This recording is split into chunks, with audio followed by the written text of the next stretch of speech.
how to find chat backup settings on WhatsApp. Hello guys, in today's video I'm gonna show you how to find chat backup settings on WhatsApp. First thing, go to WhatsApp and then click these 3 points in the top corner and click settings, and here you will find this one,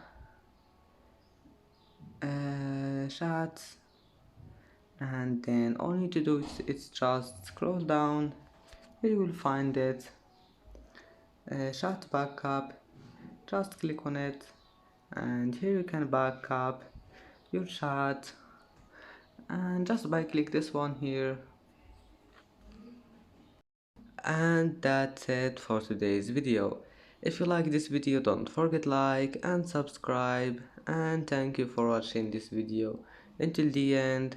And now see you in the next video.